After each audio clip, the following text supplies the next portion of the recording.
Bonsoir à tous, merci de nous rejoindre, cher public de Dites-moi tout. Docteur, comme chaque dimanche, nous vous proposons un thème. Aujourd'hui, nous avons choisi les hémorroïdes internes, externes, une maladie sans nul doute la plus douloureuse et gênante qui soit. Les personnes souffrant des hémorroïdes semblent s'auto-soigner avec des décoctions buvables ou avec d'autres poudres. Ces produits n'ont-ils pas d'effet néfaste sur la santé? Quel traitement faut-il pour se soulager ou guérir des hémorroïdes? Nous allons écouter notre spécialiste, médecin capitaine Salifou Marietou Silla, hépato-gastro-entérologue au camp Samori Touré. Dans la deuxième partie, donc, vous pouvez nous appeler au 620 58 90 73. D'ici là, comme d'habitude, les questions-réponses. Et nous revenons à vous juste après.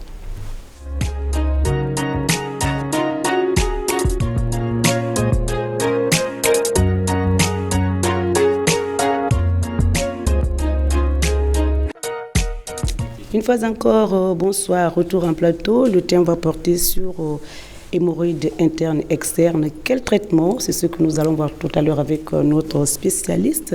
Et nous allons laisser l'antenne, le téléphone libre à nos téléspectateurs de nous poser des questions parce que nous avons reçu beaucoup de questions sur ce sujet.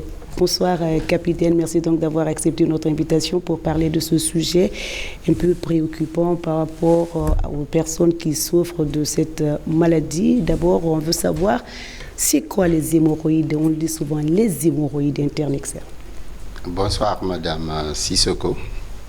Merci en fait de l'intérêt que vous portez à ce sujet et également au service de santé des armées. Il faudra essayer, pour lever un peu l'équivoque, définir des concepts. L'hémorroïde et également la maladie hémorroïdaire, parce que c'est deux choses différentes. Très bien. L'hémorroïde, en fait, ce sont des formations vasculaires qui sont là sous forme de plexus ou sous forme de lac sanguin qui se trouve à l'intérieur de la paroi du canal anal. C'est lorsque ces hémorroïdes vont essayer de subir une certaine modification par rapport à la dilatation, en donnant en fait des manifestations cliniques, ça devient une maladie hémorroïdaire. Très bien. Alors, hémorroïde interne externe, quelle différence, docteur? L'hémorroïde interne externe, en fait, c'est une différence anatomique. Parce que comme on l'a dit en fait au départ, c'est la maladie hémorroïdaire qui signifie la pathologie. Par rapport à l'hémorroïde interne et externe, comme leur nom indique, les deux sont séparés par une ligne anatomique au niveau du canal anal qu'on appelle la ligne pectinée. Le premier groupe d'hémorroïdes, l'hémorroïde interne, ça se trouve au niveau d'un espace sous-muqueux entre en fait le sphincter interne et la muqueuse, tandis que l'hémorroïde externe se trouve au niveau de la marge anale qui est épidermisée et qui devient beaucoup plus superficielle que la forme interne. Ils ont les mêmes douleurs, les hémorroïdes internes et externes? Effectivement, en fait, effectivement, que ce soit l'hémorroïde interne ou l'hémorroïde externe, le plus souvent c'est l'hémorroïde interne qui est beaucoup plus expressif par rapport aux manifestations cliniques. La seule traduction clinique de l'hémorroïde externe, c'est la douleur, la tuméfaction et par moment le saignement, mais qui n'a pas les mêmes caractéristiques que l'hémorroïde interne. On en parle tout à l'heure, les causes liées à ce saignement. Docteur Silla, est-ce qu'il y a des symptômes? Oui, quels sont les plus fréquents? Effectivement, il y a beaucoup de symptômes par rapport à la maladie hémorroïdaire, mais qu'il ne faut pas essayer de confondre aux autres pathologies qui peuvent donner la similitude avec la maladie hémorroïdaire. Les trois grandes manifestations, c'est la douleur, qui se trouve au niveau en fait du siège, donc au niveau du canal anal. Il y a également le saignement. C'est l'hémorroïde externe. Oui, que ce soit l'hémorroïde en fait, l'hémorroïde externe, c'est souvent la douleur. Parce que la seule traduction, c'est la thrombose hémorroïdaire externe. Et par moment, tuméfaction, mais également en fait le saignement quand il y a rupture parfois en fait du thrombus. Quand il s'agit de l'hémorroïde interne, il y a la procidence qu'on appelle le prolapsus, quelque chose en fait qui sort au niveau de l'anus, mais qui provient à l'intérieur également du canal. Il y a le saignement qui est là, la douleur, parfois le prurite sous forme de démangeaison. Voilà. Et puis également, en fait, les sointements, le ténesme, les épreintes, les tensions qui sont créées. On a l'impression parfois qu'il y a un corps étranger tout le temps, les faux besoins, on part aux toilettes et puis il n'y a rien, tout et tout. Voilà ces différentes manifestations cliniques. Très bien. Est-ce qu'il y a des personnes susceptibles d'avoir cette maladie? C'est lorsqu'on est gros qu'on peut avoir l'hémorroïde externe ou interne, ou bien lorsqu'on a une masse corporelle un peu forte que l'on peut avoir la maladie? Ok. Par rapport au tropisme en fait, des personnes qui sont exposées, il faudra que se rapprocher de ce qu'on appelle les causes et les facteurs étiologiques. Ok. Parce que, en fait, au niveau de ces facteurs étiologiques, c'est très mal documenté. Ça reste jusqu'à présent des hypothèses.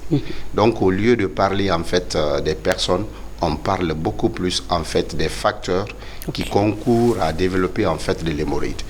Le premier facteur qui est un peu documenté, mais qui est à un niveau scientifique, en fait, un peu modéré, c'est les troubles du transit intestinal. Quand on dit troubles du transit intestinal, c'est la diarrhée, et beaucoup plus la constipation, parce que ça engage un conflit mécanique entre le contenant et le contenu. Il y a également les facteurs hormonaux. Ces facteurs hormonaux beaucoup plus interviennent chez la femme, surtout en période de menstrue, également lors de la grossesse, en période d'accouchement, mais et en postpartum. Il y a également les facteurs environnementaux. Quand on dit facteurs environnementaux, il s'agit en fait des facteurs alimentaires comme le l'épice, le tabagisme, également l'alcool, l'obésité, le diabète, tout et tout, l'hypertriglycérémie, la sédentarité, tout ça, ce sont des facteurs en fait qui restent une hypothèse sous forme de théorie. Ce n'est pas confirmé par les bases scientifiques, mais il y a également le facteur héréditaire, le déterminisme génétique. Il y a des familles qui sont exposées à faire la maladie hémorroïdaire. Très bien. Capitaine Sylla, est-ce que l'on peut connaître les causes de la maladie? Les causes de la maladie, comme ce que j'ai dit, il n'y a pas de cause identifiée, ça reste une hypothèse. Ce sont des théories qui sont avancées. On a besoin également de mener des études par rapport à ça, mais au niveau en fait de l'explication concernant en fait la pathogénie, la manière dont en fait la maladie s'installe, il y a en fait une entité vasculaire. On peut avoir en fait une pathogénie vasculaire et une pathogénie également mécanique. Parce que le tout, c'est en rapport avec l'élévation, non seulement de la pression au niveau en fait des hémorroïdes, la fragilisation de la paroi, tout et tout, et ce qui crée la chute en fait des hémorroïdes, parce que les éléments de soutien peuvent lâcher, en l'occurrence le ligament de Park. D'accord. Les causes liées, vous avez parlé tout à l'heure des saignements. À un moment donné. Effectivement. Est-ce que l'on peut savoir qu'est-ce qui provoque cela? Bon, le saignement, en fait, c'est une spoliation sanguine, en fait, qui est là, qui est liée à une érosion, qui est liée à une effraction sous forme de brèche qui se crée au niveau de la paroi des hémorroïdes. Pourquoi? Parce que, en fait, lorsque l'hémorroïde c'est normal, comme c'est une formation vasculaire, s'il n'y a pas de dilatation, il n'y a aucun problème, il y a une résistance. Mais dès qu'il y a dilatation, la paroi devient très fragile. Il suffit qu'une situation survienne, par exemple une grossesse, là il y a un problème mécanique, par exemple une constipation, un problème mécanique, par exemple diarrhée qui va donner en fait un contenu acide, et facilement il y a l'effraction de cette brèche qui va créer maintenant le saignement. À présent on va parler du traitement et la prise en charge des cas compliqués. Ok, en fait au niveau du traitement, la première des choses, elles sont les mesures hygiéno-diététiques. Parce que le traitement doit être collé aux facteurs étiologiques. Ce n'est pas une maladie qu'on traite, mais c'est un malade qu'on traite. Oui. Donc il faudra essayer de se coller au malade. Quand on prend par exemple le trouble du transit intestinal, il y a des patients qui font la constipation avant de développer l'hémorroïde. Il y a d'autres qui font diarrhée avant de développer l'hémorroïde. Donc en fonction du signe qu'on a, il faudra essayer de donner des conseils par rapport à ça. Et il y a des médicaments qu'on peut donner s'il y a un trouble du transit. soit un ralentisseur du transit quand il s'agit de diarrhée, soit un laxatif, c'est-à-dire quelque chose qui va essayer, voilà, dans le cas de la constipation. Comme mesure hygiéno-diététique, également, ce sont des fibres. Il faut consommer énormément de fibres. Quand on est dans un versant constipation, c'est de consommer les fibres. Mais également, au niveau des mesures hygiéno-diététiques, on pourra essayer de faire une psychothérapie de soutien pour les malades. Il y a des gens qui pensent que, en fait, quand ils ont une maladie hémorroïdaire, dire que est-ce que ça ne va pas s'aggraver, est-ce que ça ne va pas se cancériser et autres. Donc, on a besoin de rassurer, en fait, ces patients. Dans le contexte maintenant médicamenteux, comme ce qu'on a dit, on peut donner ce qu'on appelle les vénotoniques. Les vénotoniques, c'est quoi? Ce sont les médicaments qui renforcent la paroi des hémorroïdes. Pourquoi vénotonique? C'est-à-dire les hémorroïdes ne sont pas constitués seulement que de lac veineux. Mais le lac veineux est beaucoup plus important dedans. C'est pour cette raison qu'on donne les vénotoniques, comme par exemple en fait, le Daflon, que tout le monde en fait, connaît. On peut également, en fonction du trouble du transit, donner soit les laxatifs ou les régulateurs du transit. On peut donner également les traitements topiques. Les traitements topiques, ce sont les traitements locaux, sous forme de suppositoires, de pommades, de crèmes, qui sont à base d'anesthésiques, mais également en fait de protecteurs de la paroi. En fonction des complications, surtout la thrombose hémorroïdaire, parce que c'est la complication majeure, que ce soit une thrombose hémorroïdaire interne ou une thrombose hémorroïdaire externe. Là, le premier traitement, ça reste toujours le traitement médicamenteux, mais il y a également en fait des traitements qu'on appelle la thrombectomie. Comme le thrombus est à l'intérieur, surtout par rapport à l'hémorroïde externe, on incise tout simplement, c'est-à-dire la paroi, et on essaie de décapsuler pour que en fait, le thrombus puisse sortir. Ça n'a rien à voir avec dedans. la chirurgie quand le cas, par exemple, est compliqué? Non, ça n'a rien à voir. C'est une petite chirurgie. Okay. C'est une petite chirurgie. C'est une petite chirurgie. Voilà, c'est une petite chirurgie. On incise avec l'anesthésie locale et puis tout le tour est joué. Mais il y a également en fait les traitements à base d'instruments. Ces traitements à base d'instruments ne concernent que l'hémorroïde interne, quand il y a une maladie hémorroïdaire interne. Il s'agit par exemple de l'infrarouge, qu'on n'a pas en fait ici. Voilà. Il s'agit de la cryothérapie. Il s'agit également de l'électrocoagulation. Tout est possible.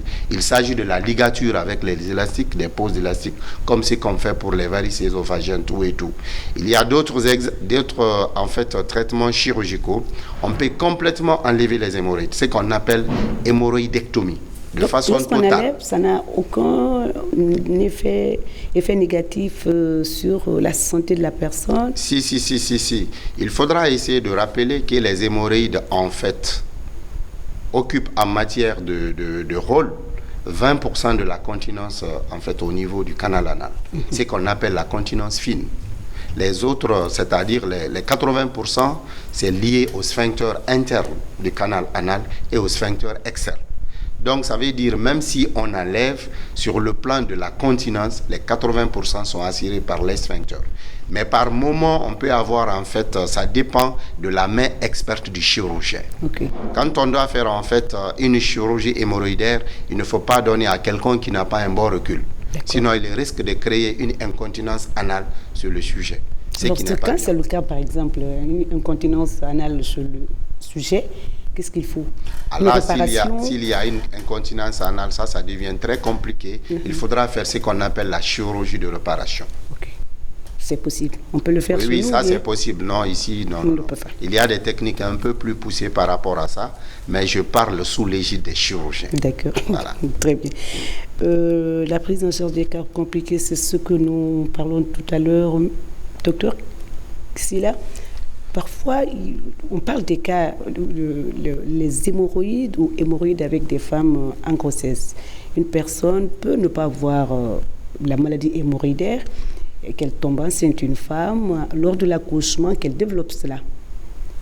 Quelle lecture faites-vous par rapport à ça? Voilà, ça, l'association entre la grossesse et la maladie hémorroïdaire, c'est une association qui est très documentée. Quand on essaie de se retourner un peu en arrière par rapport aux facteurs étiologiques, on a parlé de la constipation. Et qui parle en fait de grossesse, surtout à partir du 2e trimestre et 3e trimestre, vu le volume fœtal, il y a un conflit qui va s'engager. Vous comprenez? C'est-à-dire par rapport au vaisseau, ce qui fait augmenter un tout petit peu la tension au niveau des vaisseaux hémorroïdaires. Donc la femme peut développer, en dehors même de l'accouchement, de l'hémorroïde. Parce que quand elle part aux toilettes, vu le volume, elle sera obligée de pousser parce qu'il y a une augmentation de la pression abdominale. Et quand elle pousse, les hémorroïdes également sont soumises à des contraintes. Cette pression? Oui, des pressions. La pression va essayer de s'augmenter et finalement l'intéressé va faire des manifestations. L'accouchement également, vu l'effort, parce que les deux sont expliqués pratiquement par les mêmes facteurs, vu l'effort. Parce que ça a été constaté qu'une personne qui fait en fait, par exemple, la césarienne, développe pratiquement autour de 4% l'hémorroïde. Tandis que si on fait l'accouchement par la voie basse, on se retrouve aux alentours de 20%. Tout en disant que la maladie hémorroïdaire n'est pas une indication de césarienne. Parce qu'il faudra essayer de trucs. Je pars sous l'égide des gynécologues. Voilà. Très bien. Est-ce qu'ils sont... quelles recommandations faites-vous par rapport à l'alimentation des personnes qui sont en général constipées, qui peuvent développer la maladie hémorroïdaire? Voilà, la première des choses, en fait, la constipation, c'est le plus souvent l'apanage des femmes. Parce que les femmes n'aiment pas aller aux toilettes. Les femmes n'aiment pas, oui. Ça, c'est un. La deuxième des choses, il y a ce qu'on appelle la constipation, en fait, maladie, et la constipation symptôme. C'est complètement différent. Donc, il faudra que les gens évitent de reporter le besoin. Quand on a envie d'aller, c'est-à-dire faire pipi ou faire aux toilettes, il ne faut pas reporter. Dire que je vais attendre jusqu'à chez moi, je vais essayer de finir telle partie du film et autres. Ça dépend aussi des endroits où on y va aussi. Hein. Effectivement. Dès que vous faites, parce que votre organisme veut vous débarrasser, en fait, pratiquement des déchets, vous vous dites non. Et finalement, en fait, l'organisme va, comme c'est sous votre commande, il va dire on attend telle personne. Lorsqu'il va engager la commande, on va essayer en fait d'aller aux toilettes. Les gens doivent éviter d'aller aux toilettes avec du téléphone. Parce qu'on part aux toilettes, c'est pour se concentrer au niveau de ce qu'on doit faire comme besoin. Mais si on est encore au téléphone, l'influx est reparti entre les deux. Finalement, vous allez essayer de biaiser en fait votre bonne défécation. Les gens doivent boire énormément d'eau. Parce que si on boit l'eau, non seulement ça fait l'effet de ruissellement dans le corps, mais ça va essayer de ramollir le contenu de votre tractus digestif. Donc les selles vont sortir en fait Alors à très quel facilement. moment il faudrait boire de l'eau le matin, les après-midi, la nuit? Souvent on déconseille de ne pas trop boire la nuit aussi avant d'aller se coucher. Oui, en fait... la journée, on est censé être en activité. Parce qu'en buvant de l'eau, il faudra essayer de se lier au métabolisme de l'être humain. Dans les conditions normales, les 2/3 de consommation d'eau doivent être avant 20 heures. Parce que si on boit au-delà de 20 heures, on va altérer la qualité du sommeil. Tout le temps, on va se lever pour aller pisser. Voilà, c'est un désagrément. Donc, il est conseillé non seulement de boire de l'eau, mais également de prendre beaucoup de fibres. Les fibres, quand vous appelez... Oui, les fibres, quand vous appelez fibres, pour permettre aux téléspectateurs de comprendre c'est quel genre de fruits, c'est quel genre de légumes, c'est quel sèche, fruits, orange, banane, en tout cas, il faut oui, en fait, tous les fruits en fait sont recommandés, mais les agrumes, quand on doit les prendre, l'estomac doit être plein parce que c'est de l'acide ascorbique. D'accord. Donc ça va essayer d'augmenter l'acidité, mais également les feuilles, il faut prendre les laitues, feuilles de salade, feuilles de patate, feuilles de manioc, feuilles de chou, des trucs comme ça. Tout ça, ça va essayer en fait de ramollir le contenu en fait de le chou, par exemple, il paraît c'est très conseillé, c'est très bon, c'est plein de fibres. Mais quand on abuse également, ça donne beaucoup de flatulence. Qu'est-ce que c'est? La flatulence, c'est que ça augmente en fait de l'air dans le ventre. Ok. Voilà. C'est vrai. Dans le traitement, on parle d'embolisation. Qu'est-ce que c'est, docteur Silla? L'embolisation, en fait, c'est un traitement qui est récent. Un traitement récent qui consiste en fait à essayer de créer une certaine obstruction de l'artère hémorroïdaire. Parce qu'au niveau de l'hémorroïde interne, parce que ça c'est un traitement instrumental, ça ne concerne pas l'hémorroïde externe. Le traitement instrumental concerne l'hémorroïde interne. Au niveau de l'hémorroïde interne, c'est l'artère hémorroïdaire supérieure qui donne ce coussinet. Quand on prend la position, en fait, qu'on appelle la position génopectorale en examinant le malade, ces coussinets se trouvent à 9 heures, à 2 heures et à 5 heures. Vous comprenez? Donc il y a deux qui se trouvent du côté droit, il y a un qui se trouve du côté en fait gauche. Donc l'embolisation, c'est aller là où se trouve en fait la bifurcation pour aller mettre un produit qui va essayer d'obstruer quand il y a vraiment de saignement. Okay. Mais il n'y a pas d'âge pour développer la maladie. Même les jeunes garçons, en fait, à bas âge, on peut développer l'hémorroïde. Oui, comme externe, par exemple. Oui, comme ce que j'ai dit, en fait, à l'avant, c'est très mal documenté. Le niveau de preuve scientifique actuellement est très faible. Mais il faut savoir que ça soit l'incidence ou prévalence, ça augmente avec l'âge, tout en donnant un pic aux alentours de 45-65 ans. Pourquoi? Parce qu'au fur et à mesure on vieillit, tout vieillit avec nous. Donc il y a les éléments de soutien qui sont constitués en fait par le tissu conjonctif musculo-ligamentaire qui lâche le plus souvent dans le ligament parc. Donc ça facilite facilement en fait l'hémorroïde chez les personnes de grande taille. Ça va être la deuxième partie, le 620 58 90 73. Le numéro va s'afficher, les téléspectateurs vont vous appeler. Docteur Sylla, et vous allez vous prêter à leurs questions. Mais avant, on va parler un peu de la prévention. Comment prévenir les hémorroïdes, internes ou externes? Ok, concernant la prévention, on se colle aux facteurs de risque.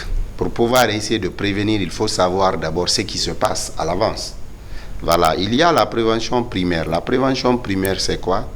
C'est empêcher même la maladie de s'installer. Donc, c'est de respecter les mesures hygiéno-diététiques.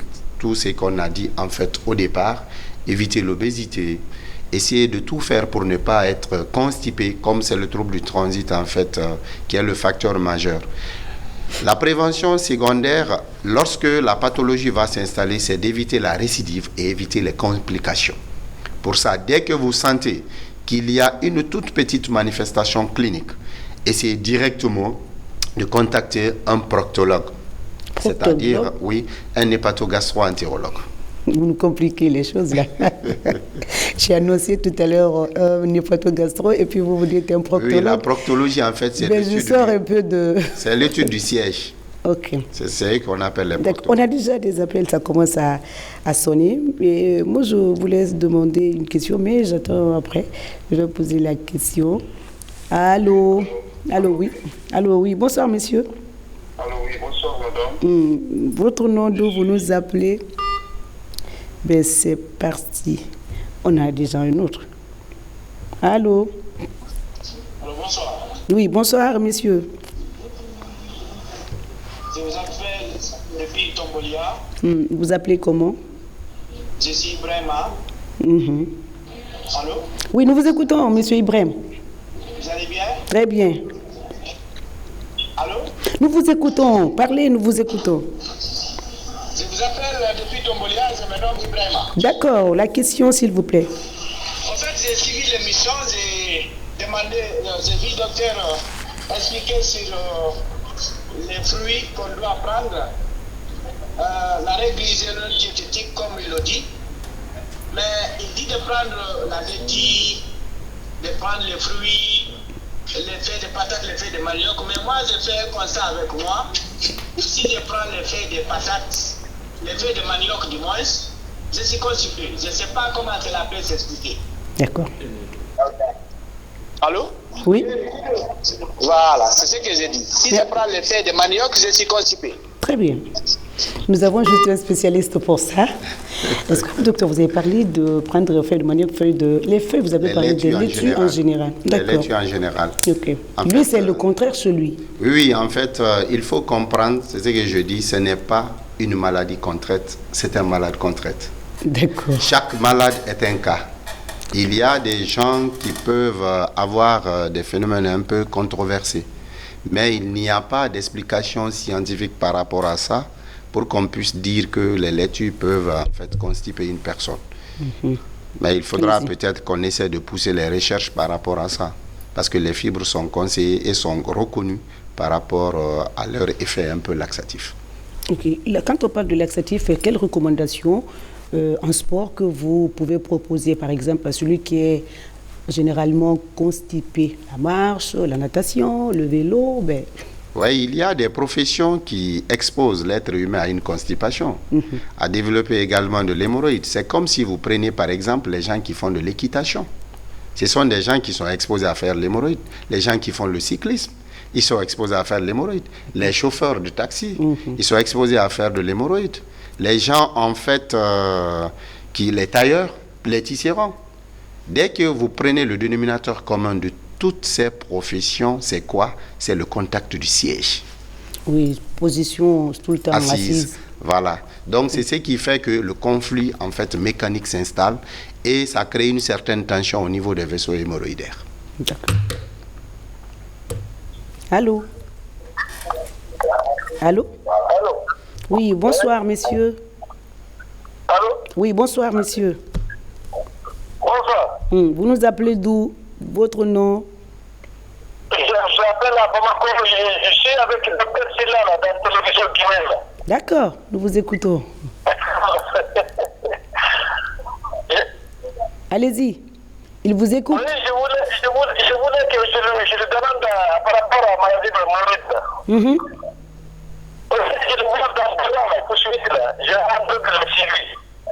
Mais est-ce que vous... Il y a trop de bruit là, on ne comprend pas trop bien ce que vous dites. Oui, avec le docteur Silla là, c'est vous là, le docteur Silla là, je voulais le demander là, parce que j'ai fait une maladie d'hémorroïdes. Oui, vous souffrez de cela? Vous souffrez des hémorroïdes? Oui, Vous avez une question, posez, il vous écoute. Oui, c'est la télé nationale. Nous vous écoutons, posez la question. Oui, bon, comment fait que moi j'ai cette maladie là, est-ce que si je viens à Guinée là, on peut se voir là, pour qu'il vienne me traiter là? Il n'y a pas de problème. Mais c'est juste la raison pour laquelle on l'invite. Oui, vous voulez, on peut lui donner le numéro. Vous êtes son secrétaire quand même, oui. Oui, vous pouvez prendre son numéro. Oui, je prends son numéro, c'est affiché dans les... Vous dites? Bon, est-ce que, docteur, on peut afficher le numéro? Il n'y a aucun problème. Donnez un numéro. 622. Bon, la régie peut aussi nous aider. 622. 43. 43. 61 61. 61 61. Oui. Alors, on peut afficher ça à la régie, s'il vous plaît, pour permettre aux téléspectateurs de joindre notre invité après ce numéro et pour une consultation. Il est là pour ça, c'est le but. Allô? Allô? Allô? Allô? Allô, oui? Oui, bonsoir, messieurs. Allô? Allô, oui, bonsoir, messieurs. Bonsoir. Votre nom, vous nous appelez d'où? J'appelle depuis Koya. Oui, nous vous écoutons, messieurs. Allô? Nous vous écoutons. Bonsoir. Nous vous écoutons, messieurs. Vous appelez comment? Vous êtes en face de votre téléviseur, là. Il y a un écho. Bon, je voudrais tout simplement demander le docteur. Monsieur, vous appelez comment? Je m'appelle Jibril Kamara. Voilà. Éloignez-vous de votre poste téléviseur. Je m'appelle Jibril Kamara. Oui, d'accord. Allez-y, nous vous écoutons, monsieur Kamara. Si toutefois l'hémorroïde est traitable complètement. Si l'on peut guérir de la maladie hémorroïdaire, on peut?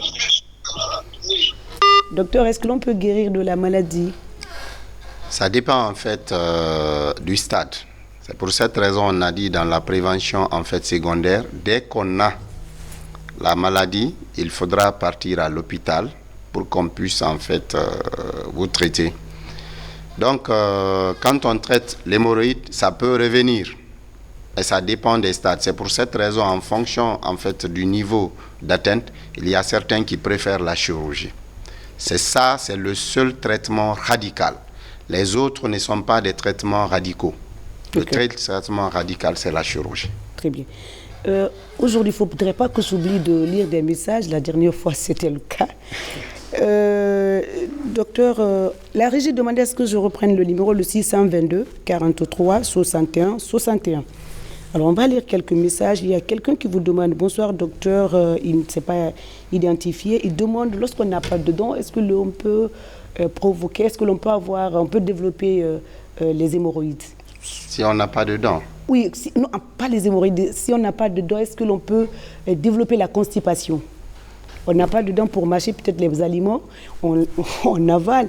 Est-ce que ça peut entraîner la constipation? C'est une possibilité. Okay. Parce que les dents sont là, en fait, c'est pour pouvoir essayer de broyer, de couper les aliments, pour faciliter le métabolisme. Quand on les avale, ça peut peut-être... oui. On va lire d'autres messages, hein, parce que la dernière fois... Mais les appels... Allô? Allô? Allô? C'est parti. En attendant, on va en profiter. Allô? Allô, madame, ça va? Ça va très bien. Votre nom, vous nous appelez d'où? Mohamed Souma. Oui, monsieur Souma, votre question. Ouais. Non, on peut sur une attente. Moi, Guinée. Allô? À Concassé. Ah, voilà, tout le matériel.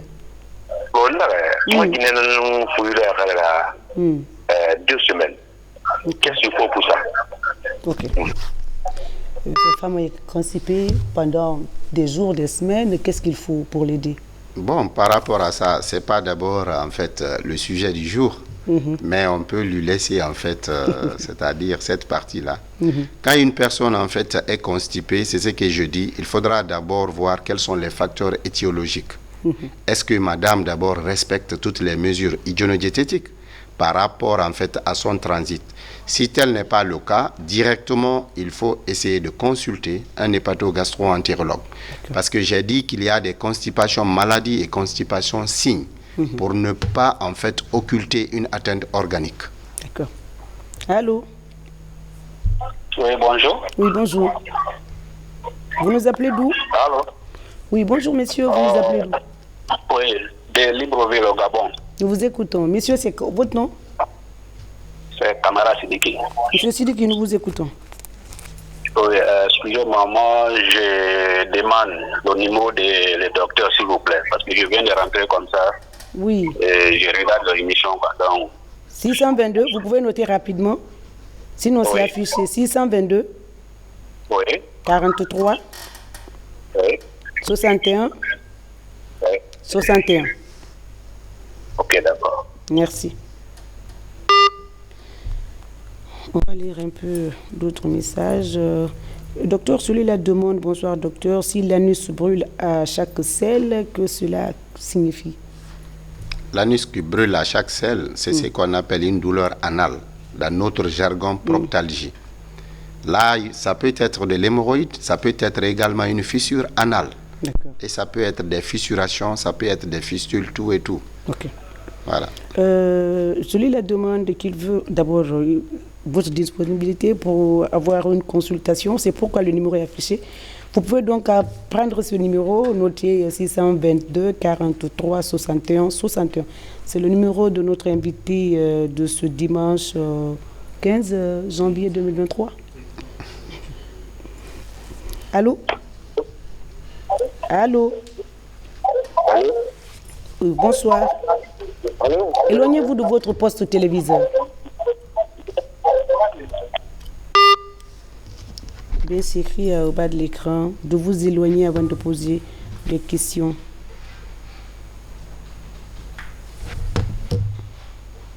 Allô? Allô? Oui, bonsoir, monsieur. Éloignez-vous de votre poste téléviseur, s'il vous plaît. Oui, allô? Éloignez-vous de votre poste téléviseur. Oui, ça va? Ça va très bien. Votre nom, vous nous appelez d'où? Bangal Keta, un peu simple. Monsieur Keta, nous vous écoutons. Votre émission là, ça m'intéresse très bien. C'est pas l'appel de le docteur là, le docteur qui l'avait passé l'autre fois là. Moi, j'ai besoin de son numéro, le couple de le mari de femme. Donc, depuis que ma femme est rentrée chez moi, ça fait 11 ans. Dieu n'a pas voulu nous a donné d'abord un enfant. Quand même, depuis 2014, il a eu en grossesse. Donc, ça est tombé. Depuis que ça a été tombé, jusqu'au présent, Dieu n'a pas nous a donné d'abord. Donc le docteur passé l'autre fois là, ils n'ont pas affiché son numéro et je déjà son numéro, mais quelqu'un m'a donné son numéro. Souvent j'ai tenté, mais ça ne passera pas. D'accord. Peut-être que c'est un mauvais numéro, sinon les numéros que l'on donne ici, on ne donne pas les numéros, il faut demander d'abord le consentement du médecin. S'il nous donne le numéro, on l'affiche, sinon on n'affiche pas. Peut-être vous pouvez prendre ce numéro, notre invité peut vous orienter, par exemple. C'est possible? Si vous nous écoutez, vous pouvez prendre le numéro de Dr Silla, 622 43 63. Il n'est pas gynécologue, hein, c'est un hépato. Peut-être comme c'est un médecin, il pourra peut-être vous aider. Allô? Allô, bonjour. Bonjour, messieurs. Vous allez bien? Très bien. Votre nom, vous nous appelez d'où? Traitement sur l'hémorroïde. Oui. On peut recevoir le médecin. Vous voulez voir le médecin? Bonjour, vous allez bien? Très bien. Je suis pharmacien à Cancan. Vous êtes pharmacien à où? Pharmacien à Cancan. D'accord, nous vous écoutons, monsieur. Ok. Ok, je voulais vous demander, est-ce que l'hémorroïde interne ou externe a un lien avec le faiblesse sexuelle?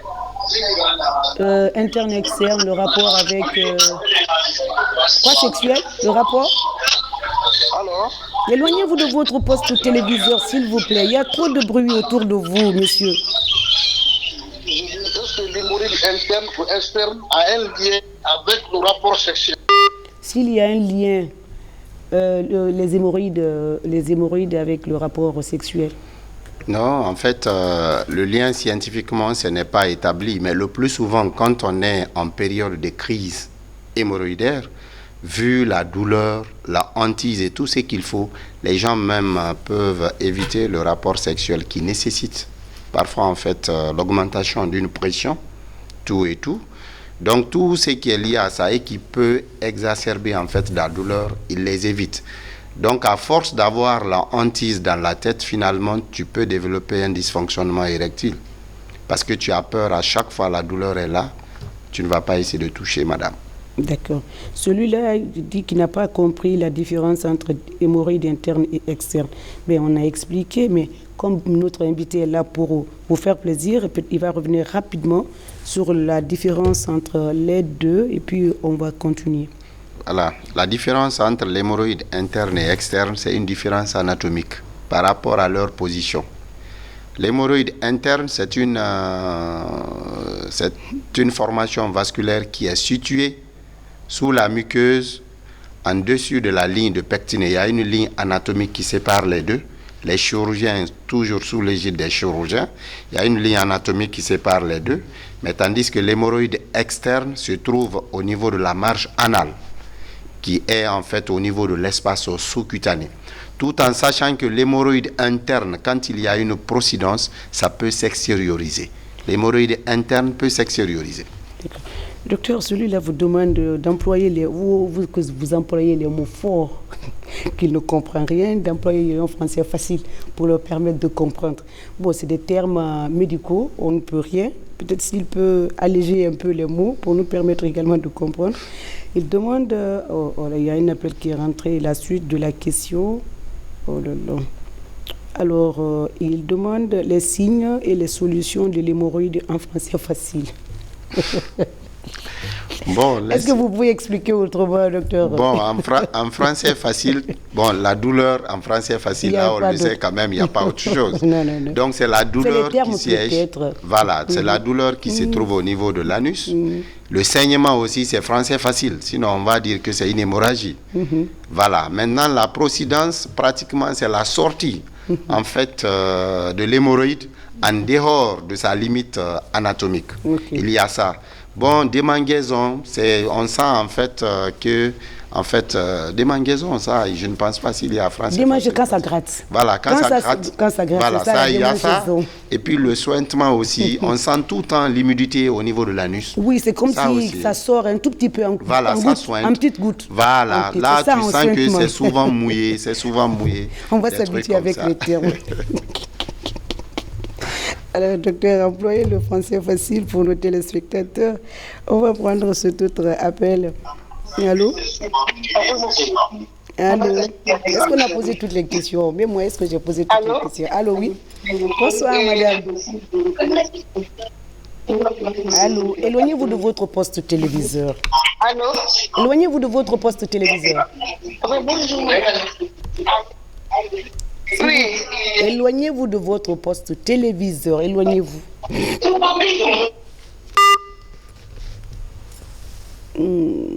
Docteur, à l'entame, je parlais des personnes qui développent la maladie hémorroïdaire, vont consulter les praticiens ou ils utilisent les femmes qui vendent des décoctions en poudre, buvables. Est-ce que cela n'a pas d'effet néfaste sur la santé? Qu'est-ce que vous en pensez? Bien sûr. Bon, étant en fait un médecin, je peux dire comme ça, on ne va pas essayer d'autoriser de l'obscurantisme. Vous comprenez? Je n'essaie pas en fait de saquer un peu par rapport à la médecine traditionnelle qui a énormément de vertus. Beaucoup. Voilà, qui a énormément de vertus, mais il y a des gens qui s'aventurent à aller voir les marabouts, à boire les décoctions. Quand on boit en fait les décoctions, c'est en dehors de l'hémorroïde, on intoxique d'abord le foie. Corps. Le foie parce que c'est le laboratoire de l'organisme. À part ça, on intoxique également les reins. La décoction fait ça. Les gens qui font maintenant les traitements locaux, c'est-à-dire l'attouchement, quand l'hémorroïde sort, on te met sur quelque chose de chaud, des trucs comme ça, c'est pour pouvoir essayer de brûler quelque chose qui est là sous forme de lac sanguin. Ça peut saigner, ça peut créer également les nécroses. Vous allez voir que la partie va se noircir. Dès que vous voyez ça, ça veut dire que c'est déjà mort. En termes de médecine, c'est ce qu'on appelle sphacellé ou nécrosé. Okay. Voilà, les gens qui brûlent là, on dit asseyez-vous sous un escabeau chaud, ça va rentrer des trucs. C'est pas du tout conseillé en fait. D'accord. C'est justement c'est ce qu'on voulait ressortir un peu dans cette émission. Non, c'est pas conseillé. C'est pas conseillé. Allô? Allô? Oui, bonjour madame. Bonjour monsieur, votre nom, vous nous appelez d'où? Je vous appelle de Tourbolia. Votre nom, s'il vous plaît? Michel Sakamano. Monsieur Kamano, nous vous écoutons. Oui. Je voulais demander au médecin. Allez-y. Voilà. Nous vous écoutons, allez-y, posez la question. J'ai un problème de l'hépatocytose. Un problème de? Vous avez touché une partie là-bas de l'hépatocytose. Reprenez, s'il vous plaît. L'hépatite. L'hépatite, oui. Oui, oui. Les foies, oui, oui. Allez-y, oui. Je vais demander au médecin parce que souvent on a des problèmes actuellement. On ne peut pas connaître les symptômes de l'hépatite et les réactions, les modes de contamination et comment on peut faire le traitement. Non, c'est lorsqu'on a demandé les personnes qui boivent les décoctions, peut-être que ça peut détruire les reins, ça peut. Sinon, il n'est pas un néphrologue. Hein? Il n'est pas un néphrologue.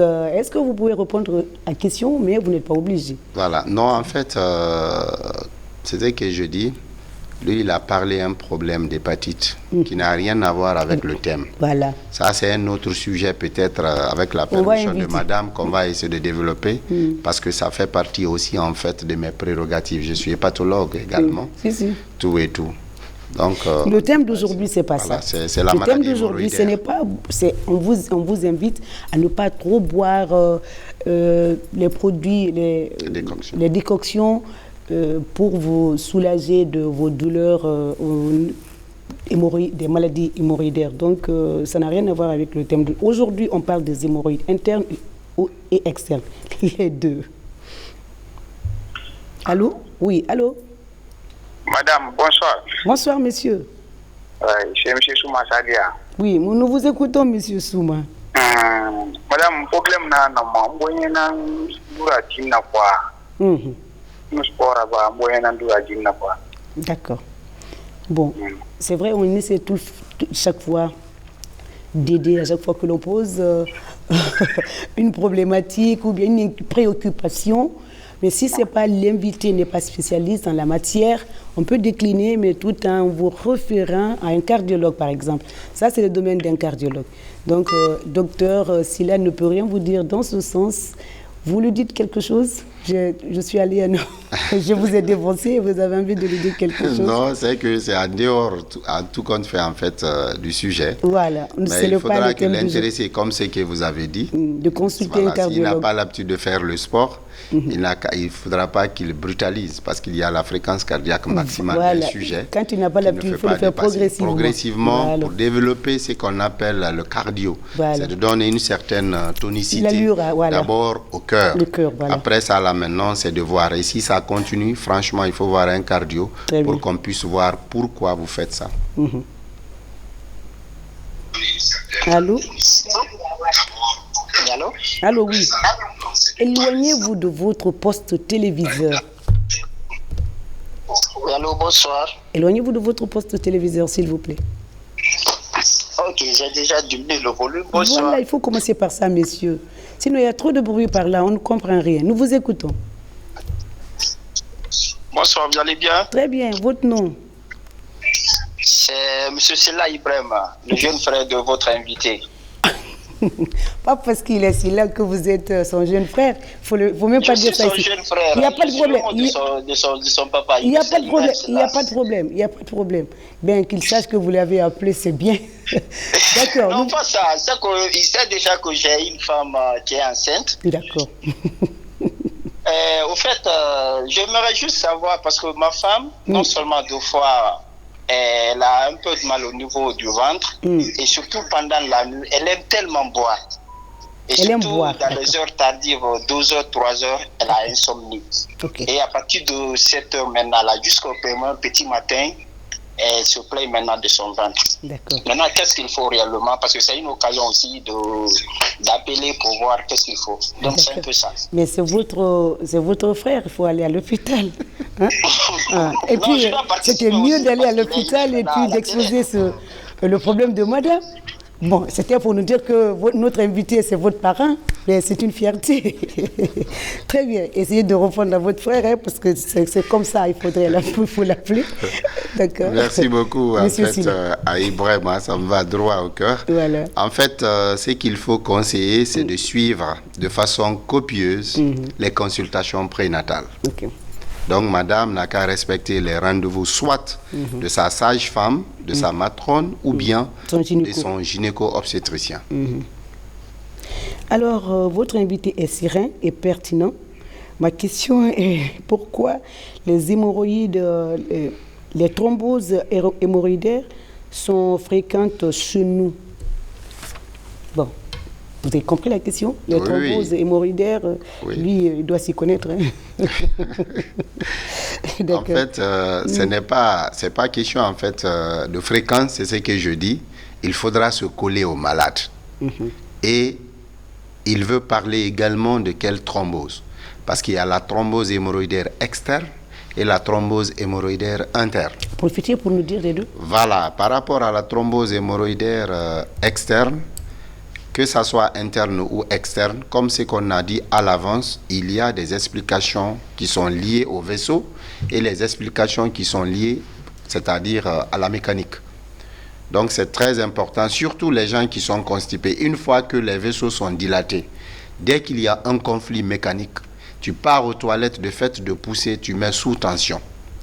Et dès que tu mets maintenant sous tension, l'adaptation entre le contenant et le contenu, du moment que, c'est-à-dire, je ne sais pas comment je vais appeler la rhéologie en termes faciles. Allez-y, si vous trouvez dès que ça s'est dépassé, voilà, le phénomène d'adaptation du système vasculaire, dès que c'est dépassé, ça forme des caillots de sang à l'intérieur d'un vaisseau. Et dès que ça forme la partie là, ça veut dire que la circulation est ralentie à ce niveau. Dès que la circulation est ralentie, ça forme sous forme de boule bleutée quand il s'agit de l'hémorroïde externe. Quand il s'agit de l'hémorroïde interne, maintenant, là, c'est des sensations de corps étranger. Mais on arrive à la fin, mais on va lire ce message. C'est une personne qui souffre de la maladie. Il demande les aliments à éviter. Est-ce qu'on peut prendre un appel? Ok.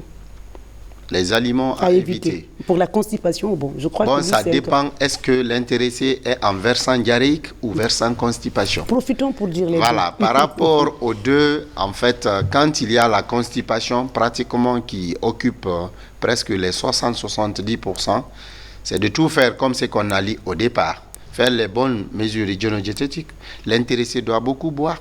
L'intéressé doit se déplacer, faire les mouvements. L'intéressé doit prendre les fibres et il doit également respecter le besoin. Ne pas reporter le besoin. Très bien. Est-ce qu'on peut prendre un appel? Un appel et puis le dernier. C'est fini. C'est le dernier appel. Rapidement, on n'a plus le temps. La télé, c'est le temps. Oui, nous vous écoutons, monsieur.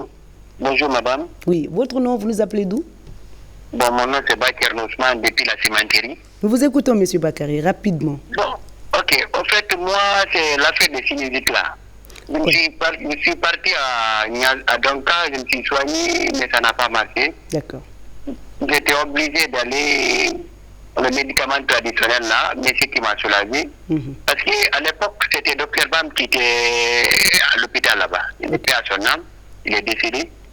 J'avais même fait la ponction et on m'avait même injecté au cou. J'ai pris beaucoup de tisanes et consoles, ce qui m'a soulagé. Donc, je me suis dit, beaucoup m'ont dit que l'hémorroïde interne ne peut pas soigner ça à l'hôpital. Qu'en dites-vous? Ben, docteur, vous avez compris parce qu'il a parlé de deux sujets là. Oui. En fait, le premier sujet, la sinusite, il faudra qu'il aille en fait en ORL. On a un bon ORL qui se trouve au Cancer Mori, en l'occurrence Dr Ismaël Dabo, qui est un chirurgien ORL et également docteur en fait Kourouma, qui sont tous. Il y a un qui sort de Val-de-Grâce, l'autre sort également de l'université en fait de Côte d'Ivoire. Donc, il n'a qu'à essayer d'essayer de ces gens-là. Mais le traitement, franchement, en fait, traditionnel n'est pas conseillé. D'accord. Pas du tout. Pas du tout conseillé. On n'a plus le temps. Dernier mot, docteur Silla. Bon, le dernier mot, en fait, c'est un sentiment de reconnaissance. La reconnaissance d'abord à votre endroit, Madame Sissoko, ainsi qu'à la direction générale de RTG. En fait, l'opportunité que vous nous offrez pour une question de visibilité, parce que la plupart des personnes ne pensent pas s'il y a des personnes en fait dans l'armée qui ont un certain recul scientifique.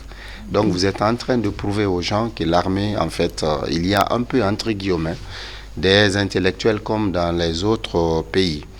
Également, pour rendre cette situation institutionnelle, l'hommage va à l'endroit en fait de la première autorité de l'armée, en l'occurrence le colonel Mamadi Doumbouya, également le ministre de la Défense nationale, le chef d'état-major général des armées, le directeur général du service de santé des armées et son adjoint, qui ont rendu en fait non seulement facile notre formation pour qu'on puisse avoir cette habilitation aujourd'hui, de communiquer en fait avec une certaine valeur scientifique résolue et soutenue, mais également rendre institutionnel pour qu'on puisse communiquer au niveau des médias. Très bien. Donc, je rappelle, nous étions avec médecin capitaine Salifou Mariette Silla et patho-gastro-entérologue Okan Samori Touré, qui était donc notre invité. La semaine prochaine, on sera avec notre spécialiste pour parler d'autres problématiques. D'ici là, mesdames et messieurs, prenez soin de vous.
Anya bare makeleni ambelalo